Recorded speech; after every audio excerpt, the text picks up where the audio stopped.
ایک مسئلہ ہے، اسے سمجھنے کی کوشش کرتے ہیں۔ اکثر یہ سوال ذہن کے اندر آتا ہے کہ مخلوق کو نبوت اور نبی کی کیا ضرورت ہے؟ مخلوق کو نبوت اور نبی کی کیا ضرورت ہے؟ کیا رب بغیر نبی کے فیض نہیں دے سکتا؟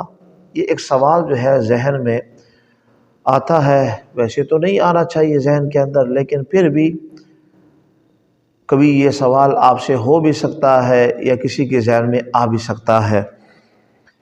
جواب اس کا یہ ہے کہ جب کمزور چیز کسی قوی سے فیض لینا چاہے، جب کوئی کمزور چیز کسی قوی چیز سے فیض لینا چاہے تو درمیان میں واسطہ ضروری ہے، درمیان میں واسطہ ضروری ہے، وگرنہ کمزور فنا ہو جائے گا، وگرنہ کمزور جو ہے وہ فنا ہو جائے گا۔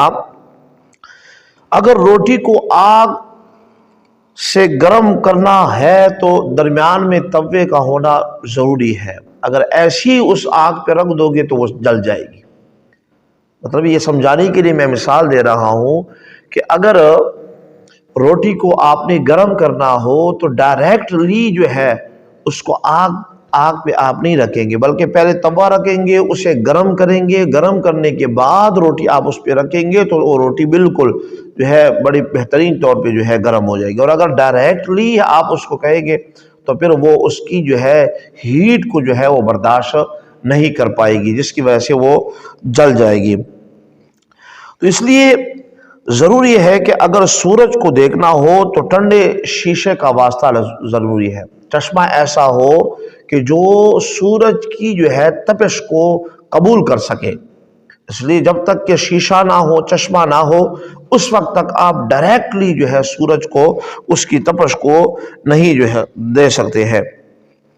خالق قوی اور قادر ہے، رب تعالی جو ہمارا خالق ہے وہ بہت قوی اور قادر ہے، ہر بندہ جاتا ہے، اور مخلوق جو ہے وہ ضعیف ہے، کمزور ہے، مخلوق جو ہے وہ ضعیف ہے اور کمزور ہے، لہٰذا درمیان میں کسی ایسے برزخ کبریٰ کا ہونا لازم ہے جو رب سے فیض لے اور مخلوق تک جو ہے پہنچانے کی وہ طاقت رکھتا ہو۔ اس برزخ کبریٰ کا نام جو ہے وہ نبی ہے، یا درمیان میں ایک ایسے واسطے کا ہونا ضروری ہے کہ جو رب سے لے کر ہم تک پہنچائے، کیونکہ وہ قوی ہے، قادر ہے، اس تک کسی کمزور مخلوق کا جو ہے پہنچنا بہت مشکل ہے۔ سوال یہ بھی ذہن کے اندر آتا ہے کہ پھر تو رب مجبور ہوا کہ اپنے بندوں کو بغیر پیغمبر کے احکام نہیں پہنچا سکتا؟ یہ ایک سوال معاذ اللہ سوال نہیں آنا چاہیے، لیکن یہ سوال ہو سکتا ہے کہ پھر تو رب مجبور ہوا کہ وہ مخلوق کا واسطہ بنا رہا ہے، ایک بندے کا واسطہ بنا کر جو ہے مخلوق تک اپنا پیغام پہنچا رہا ہے، تو یہ تو مجبور ہو جائے گا۔ تو یہ ذہن میں یہ سوال بھی نہیں آنا چاہیے، بلکہ ہم مجبور ہیں کہ ہمارے اندر طاقت اتنی قوت نہیں ہے کہ ہم ڈائریکٹلی جو ہے اللہ تعالیٰ سے کوئی چیز جو ہے بغیر واسطہ کے ہم حاصل کر سکے۔ ٹھیک ہے، ہماری آنکھ کمزور ہے، آنکھ اتنے کمزور ہے کہ آفتاب کو ڈائریکٹ نہیں دے سکتی۔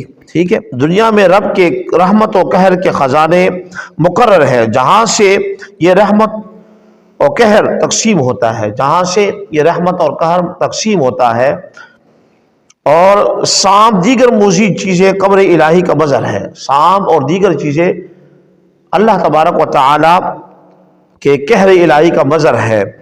اسی طرح سمندر، کنویں اور دیگر فیض رساں چیزیں اس کی رحمت کا خزانہ ہے۔ سمندر اور دیگر چیزیں جو ہے دریا ہو گئے، یہ اس کے رحمت کے خزانے ہیں اور پہنچ رہے ہیں۔ اسی طرح انبیاء اور اولیاء کہ دل رب کے اسرار و احکام اور حکمتوں کے خزانے ہیں۔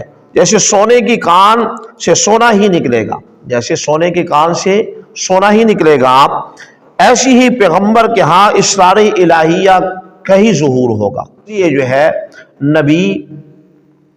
نبی جو ہے واسطہ، نبی کا واسطہ ہونا ضروری ہے، بغیر نبی کے آپ ڈائریکٹلی جو ہے اللہ تعالیٰ سے فیض نہیں حاصل کرتے۔ جلیل القدر نبی ہو کر آپ نے واقعہ سنا ہوگا، فلما تجلی ربہ للجبل جعلہ دکا وخر موسیٰ صعقا، کہ جب جلیل القدر پیغمبر ہو وہ جائے اور ڈائریکٹلی وہ نہ دیکھ سکے. یہ تو محبوب کی شان ہے. اللہ تعالیٰ نے انہیں شان عطا فرمائی کہ بالکل آمنے سامنے رب تعالیٰ کا دیدار فرمایا، لیکن اتنے جلیل القدر پیغمبر ہونے کے باوجود بھی ایک جو ہے تجلی وہ برداشت نہ کر سکے، بے ہوش ہو گئے. ٹھیک ہے نا. تو پھر مخلوق جو ادنا سی مخلوق ہے وہ پیغمبر ہو کر انہیں بھی وہی الہی کے ذریعے سے پیغام وہ پہنچاتے رہے، لیکن اللہ تعالیٰ نے انہیں ایک اپنی تجلی دکھانا چاہی تو وہ برداشت نہ کر سکے. فلما تجلی ربہ للجبل جعلہ دکا وخر موسیٰ صعقا کے الفاظ قرآن میں ملتے ہیں. تو اس لیے مخلوق کے درمیان نبی کا واسطہ بہت ضروری ہے. نبی کے بغیر کوئی بھی حکم اللہ تبارک و تعالیٰ سے ڈائریکٹ ہم نہیں حاصل کر سکتے. ٹھیک ہے. ہمارے اندر اتنی طاقت نہیں ہے، ہمارے اندر اتنی جو ہے صلاحیت نہیں ہے. ٹھیک ہے. تو اس لیے اس ایسے سوال کا ذہن میں پہلے تو آئے نا، اور اگر آ جائے تو پھر یہ جو میں نے آپ کے سامنے بیان کیا ہے، مثالیں دی ہیں، اس کو آپ سنیں اور اس کو اپنے ذہن میں بٹھانے کی کوشش کریں. اور جب آپ سن لیں تو پھر کوشش کریں کہ اس پیغام کو دوسروں تک بھی پہنچائے، تاکہ مخلوق اس سے جو اللہ تعالیٰ کی مخلوق ہے اور ہمارے مومن بھائی ہیں وہ بھی اس سے